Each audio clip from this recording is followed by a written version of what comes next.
Le livre d'Yves Chiron, Histoire des conciles, fait partie de ces grands livres d'histoire qui vous laissent un peu humilié par votre ignorance, mais surtout formidablement emballé par tout ce que vous y apprenez.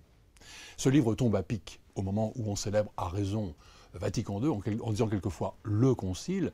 Il est bon de se rappeler qu'il y a eu 21 conciles écuméniques. Un concile, bon, c'est le mot latin qui correspond au mot grec synode, c'est un rassemblement d'évêques. Il y a des synodes diocésains, des synodes nationaux, mais lorsqu'on réunit la totalité des évêques de la terre habitée, l'oïkouménè, c'est un concile écuménique. Uni au pape, c'est l'autorité suprême dans l'Église. Et ces décisions s'imposent à tous. Yves Chiron consacre un chapitre à chacun de ces 21 conciles. Vous serez épaté par la richesse des informations, par leur précision, par la clarté de l'exposé qui permet de comprendre des questions complexes. Toujours dans deux domaines, la foi et les mœurs. Un concile écuménique, c'est d'abord un rassemblement pour définir la foi, préciser la foi, combattre l'hérésie, en particulier par ces fameuses formules du canon. Vous connaissez, si quelqu'un affirme ceci, ça c'est l'erreur, qu'il soit anathème. En définissant précisément l'erreur, on définit a contrario précisément la vérité.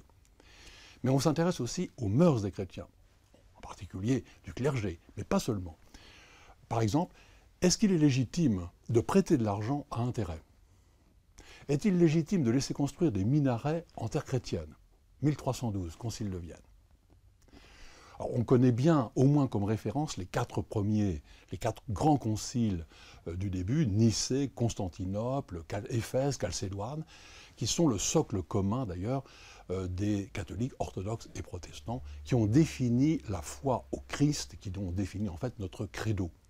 Je pense qu'on a quelques références sur les conciles plus proches, comme Vatican I ou Concile de Trente.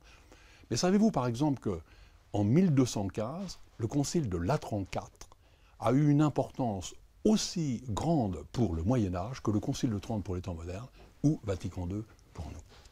En fait, en suivant cette histoire des conciles d'Yves Chiron, on fait un parcours profond de toute l'histoire de l'Église.